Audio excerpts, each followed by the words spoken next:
Bismillahirrahmanirrahim. Assalamualaikum warahmatullahi wabarakatuh. Hamdan wa syukran lillah. Salatuhu wa salamuhu ala rasulillah. Allahumma salli ala sayyidina Muhammad wa ala ali sayyidina Muhammad. Rabbi shrahli sadri wa yassirli amri wahlul 'uqdatam min lisani yafqahu qawli. Amin. Amma ba'd. Habdratal muhtaramin, para alim, para ulama yang senantiasa saya tunggu fatwa-fatwanya. Kepada tim media yang mudah-mudahan selalu dalam perlindungan Allah Subhanahu wa taala. Akhwat wa ikhwan fiddin rahimakumullah. Segala puji hanya pantas kita ucapkan kepada Allah Rabbuna Rabbul Alamin atas segala anugerah dan nikmat yang telah diberikan kepada kita. Salawat dan salam semoga sampai kepada baginda Muhammad Rasulullah Sallallahu Alaihi Wasallam. Semoga kita dengan mahabbah kepada beliau kita berhak mendapatkan syafaat fitini wa dunya hatal akhirah. Amin ya rabbal alamin. Dalam kesempatan kali ini izinkan saya berbicara tentang self-healing terbaik untuk menenangkan hati kita, menenangkan jiwa kita di dalam bersujud kepada Allah Subhanahu wa taala. Akhwat wa ikhwan fiddin rahimakumullah. Sebelum saya lanjutkan, marilah kita bersama-sama muhasabah diri, introspeksi diri, supaya kita bisa mengendalikan emosi kita, supaya kita bisa mengontrol emosi kita, bisa menenangkan hati kita, dan kita bisa berdamai dengan diri kita, fokus untuk beribadah kepada Allah. Terlebih di detik-detik terakhir di bulan Ramadan Karim ini. Kita tahu semua manusia tidak ada yang sempurna, tidak ada yang tidak punya khilaf. Kita manusia hidup di dalam masyarakat, kita hidup bersama keluarga, kita hidup bersosial. Terkadang perjalanan hidup itu kita mendapatkan sentuhan, mendapatkan senggolan dari kanan kiri di masyarakat tersebut. Mungkin ada cacian, ada hinaan, ada ejekan, ada bulian, bahkan ada pengkhianatan ataupun lebih parah dari itu, sehingga bisa mengakibatkan luka hati kita juga kecewa terhadap orang tersebut. Namun parahnya, ikhwan wa akhwat fiddin,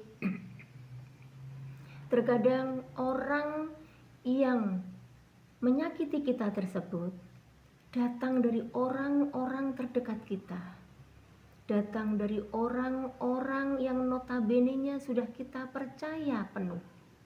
Terkadang datang dari orang-orang yang kita cintai. Itulah terkadang yang mengakibatkan luka hati kita terlalu dalam, beban hati kita terlalu dalam, sehingga kita butuh ruang, kita butuh waktu untuk menyembuhkan dan menenangkan hati kita. Dan kita maknai itu adalah sebagai ujian dari Allah Subhanahu wa taala.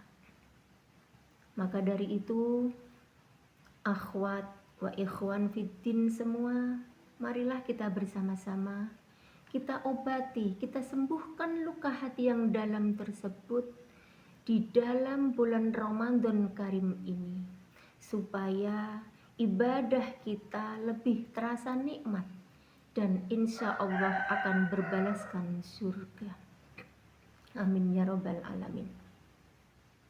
Lalu bagaimana poin supaya kita bisa sembuh dari luka hati yang sangat dalam tersebut?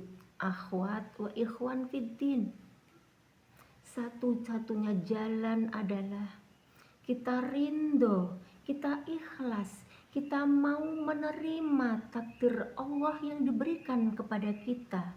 Kita mau menerima atas kondok dan qadar Allah yang diberikan kepada kita. Tidak ada manusia tanpa ujian, namun ujian itu versi dan bentuknya berbeda-beda sesuai kemampuan kita, karena la yukallifullahu nafsan illa wus'aha.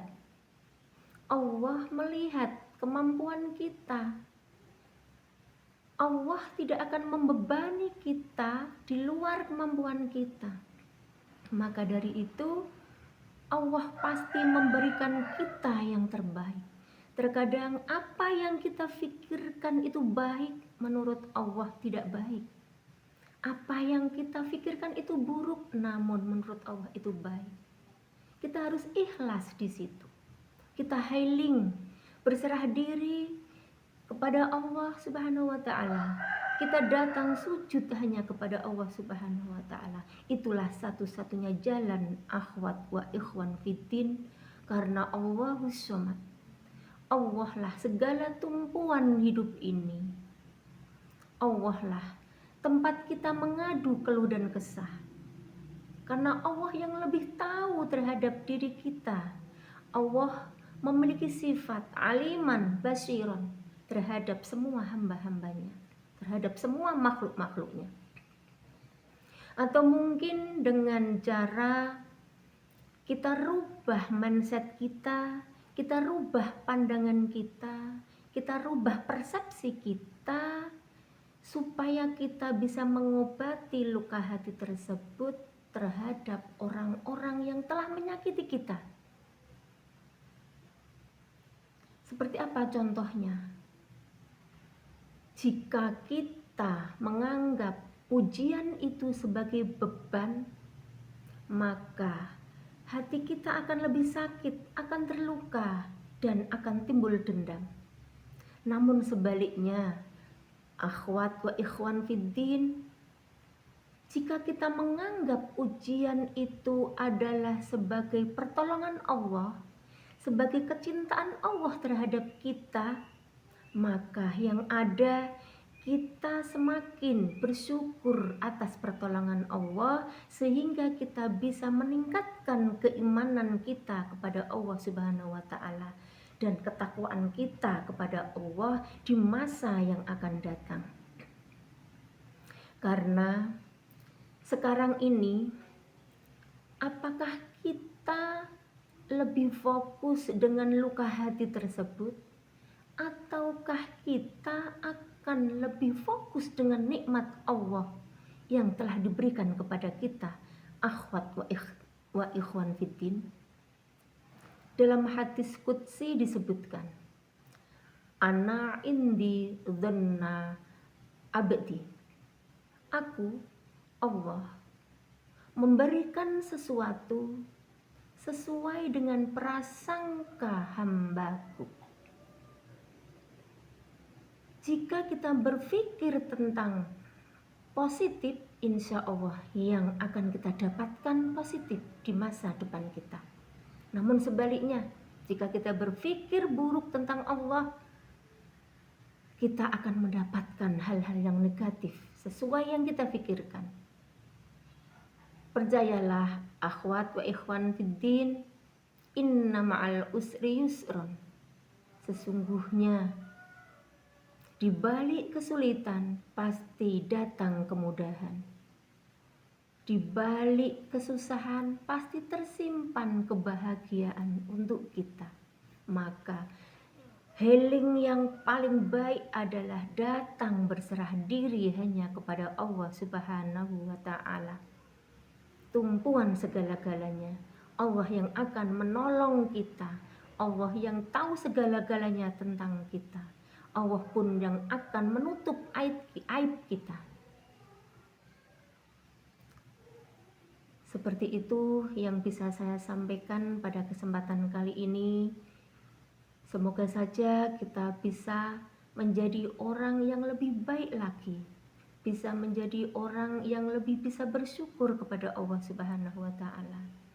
Ma asobaka min hasanatin faminallah wa ma asobaka min sayyi'atin famin nafsik. Jika ada kebenaran, itu dari Allah semata. Jika ada kekhilafan, saya mohon maaf dan itu datang dari diri saya pribadi. Akhirnya, terima kasih atas perhatiannya. Wassalamualaikum warahmatullahi wabarakatuh.